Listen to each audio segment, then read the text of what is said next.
হিমন্ত বিশ্ব শৰ্মা ডাঙৰীয়া আপোনালোকৰ বন্ধুকে এবাৰ হৰুৱাৰ পাছত হিমন্ত বিশ্ব শৰ্মা ডাঙৰীয়া সাৱধান, তোমাৰ ৰঙা চকুক আমি ভয় নকৰোঁ। 50টা হিমন্ত বিশ্বই এই হাত ছিঙি মাৰি মানকাছাৰ দুখীয়া মানুহৰ এডাল নোম লৰাব নোৱাৰে। আপোনালোকক মই ৱাদা কৰি দিছোঁ। ক'ত বেলেগে আহি এনেকে কাৰ সাহস আছে এনেকে ক'বলৈ? আমাৰ সাহস আছে, কাৰণ আমি জাতি বৰ্ণ ধৰ্ম ভাষা নিৰ্বিশেষে সকলো লোকৰ পক্ষত থাকিম, কাৰো অন্যায় হ'বলৈ নিদিওঁ। আমি ভাবিছিলোঁ যে এই মানকাছাৰৰ লোকসকলক, হাত ছিঙি মাৰি লোকসকলক আমি বৰ্তমান পৰিস্থিতিৰ বিষয়ে কংগ্ৰেছে কি কৰিছে, কি কৰিব নালাগিব সেই কথাখিনি আপোনালোকক কওঁ। কিন্তু যোৱাকালি মই গোৱালপাৰাত থাকি ৰাতিপুৱা এখন সভা কৰাৰ পাছত জলেশ্বৰলৈ গৈছিলোঁ। জলেশ্বৰত আফতাবুদ্দিন মোল্লা ডাঙৰীয়াই আমাক এটা ইফতাৰ দিছিল। প্ৰথম ৰোজা ইফতাৰৰ সময় নিজে সংযমতাৰে আমি গোটেই প্ৰান্তত ৰখি আছোঁ। 1-1.5 হাজাৰ মানুহ তাত আছে। পীৰ চাহাবো তাত আহিছে, জানে জলেশ্বৰত পীৰ চাহাব থাকে। সেই পীৰ চাহাবৰ যেতিয়া ইফতাৰ আমি আৰম্ভ কৰিবলৈ লৈছোঁ, সেই সময়তে দিল্লীৰ পৰা খবৰ আহিছে যে এইবাৰ ধুবুৰী জিলা কংগ্ৰেছৰ যিটো চেষ্টা, আমাৰ গোটেই সমগ্ৰ ধুবুৰী লোকসভাৰ পৰা মোক আপোনালোকৰ প্ৰাৰ্থী হিচাপে কংগ্ৰেছ দলে মনোনীত কৰিছে। প্ৰথম ৰোজাৰ ইফতাৰৰ সময়ত সেই কথাখিনি মই জানিব পাৰিছোঁ যে আব্বাজান, চাচা, দেউতা, তোমালোকেতো জানিছিলা যে বৰ্তমান অসমত অত্যাচাৰী হিমন্ত বিশ্ব শৰ্মা ডাঙৰীয়া মুখ্যমন্ত্ৰী আছে। এই মুখ্যমন্ত্ৰীক আঁতৰাবৰ কাৰণে তোমালোকে কি কাৰণে ভুল সিদ্ধান্ত ল'লা বুলি আপোনালোকক তেতিয়া প্ৰশ্ন কৰিব।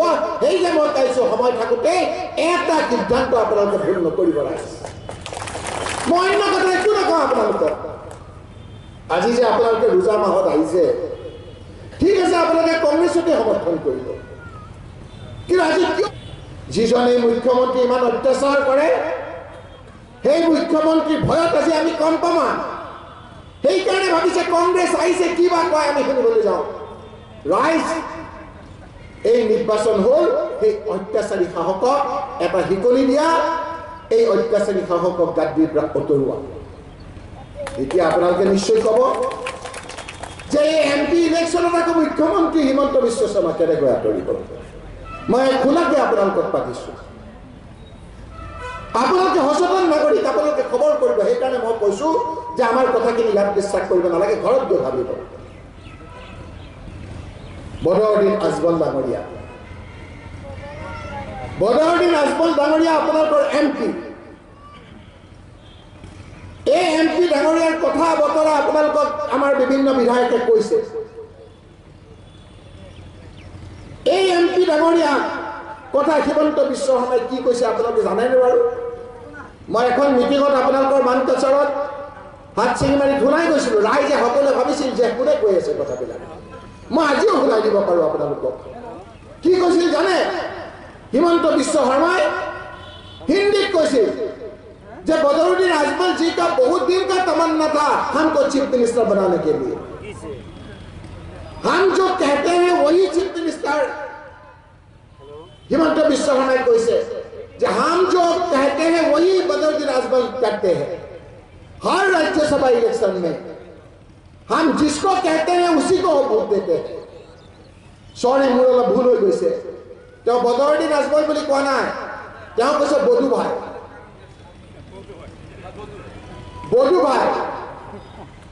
बधु भाई मैं जी कहूँ সেই কথাকে শুনে। और এই বদৰুদ্দিন আজমল ডাঙৰীয়া, যি বদৰুদ্দিন আজমল ডাঙৰীয়াৰ AUDF সংখ্যালঘুসকলৰ কথা কয়, তেওঁ কৈছে এই যিজনে ঘৰ ভাঙে, বুকুৰ পৰা ঘৈণীয়েকে গিৰিয়েকক লৈ যায়, এনকাউণ্টাৰ কৰে, কৈছে AUDF যে আমি সদায় ডক্টৰ চাহাবৰ লগত থাকিম। এই ডক্টৰ চাহাব ভাৰতবৰ্ষৰ সকলোতকৈ শ্ৰেষ্ঠ মুখ্যমন্ত্ৰী। সেইকাৰণে মই আজি আপোনালোকক কৈছোঁ, ৰাইজ, আপোনালোকে বদৰুদ্দিন আজমল ডাঙৰীয়াক হাত ছিঙি মাৰি মানকাছাৰৰ পৰা আপোনালোকে প্ৰত্যাখ্যান কৰক। দিছপুৰৰ পৰা হিমন্ত বিশ্ব শৰ্মাক আঁতৰোৱাৰ দায়িত্ব আমি লৈছোঁ ৰাইজ। তেতিয়াহ'লে আমাৰ জিলা কৰি কি লাভ? মনত কৰক, ৰকিবুল হুছেইন মন্ত্ৰী থকা অৱস্থাত এই হাত ছিঙি মাৰি আহি আমি আমাৰ টেগাৰী আমি গাত কৰিছিলোঁ খবৰ কৰক। মানুহৰ প্ৰতি আন্তৰিকতা নাই এই ইউডিএফে ডি ভোটাৰ সংক্ৰান্তত হাইকোৰ্টত এটা কেছ কৰিছিল হাইকোৰ্টৰ জাজে পজিটিভলি যোগাত্মকভাৱে এটা ৰায় দিবলৈ বিচাৰিলে ঠিক তাৰ ৰায় দিয়াৰ আগত হিমন্ত বিশ্ব শৰ্মা পাল্লাত পৰিল তেওঁলোক পাল্লাত পৰাৰ পাছত বিশ্বাস নকৰিব তেওঁলোকৰ উকিলে কৈছে কিতাপ লিখিছে মোৰ হাততে আছে আজি নহয় আকৌ আপোনালোকৰ ওচৰত আহি মই দেখুৱাম তেওঁলোকে ক'লে যিটো কেছ কেৱল তেওঁলোকে আৰু এটা ডেটত থাকিলে এই কি ভোটাৰৰ সমস্যাটো সমাধান হৈ আমাৰ পক্ষে ৰায় হ'লহেঁতেন ৰাতাৰাতি হিমন্ত বিশ্ব শৰ্মাৰ কথাত এই গোটেই কেছটো ইউডিএফে উইথড্ৰ কৰি দিলে ইমান ডাঙৰ কথা এটা মই ভুলকৈ আপোনালোকক ক'ব পাৰোঁ জানো ৰাইজ এইটো মোৰ কথা নহয় তেওঁলোকৰ যিজন উকিল সেই উকিলজনে আহি আজি কিতাপ লিখিছে যে মই বুজি নাপালোঁ ৰাতাৰাত মোক ফিডবেক দিছে যে কি কাৰণে কেছটো উইথড্ৰ কৰিব লাগে সেইকাৰণে মই আজি কৈছোঁ যে আমাৰ কথাখিনি আপোনালোকে বিশ্বাস কৰিব নালাগে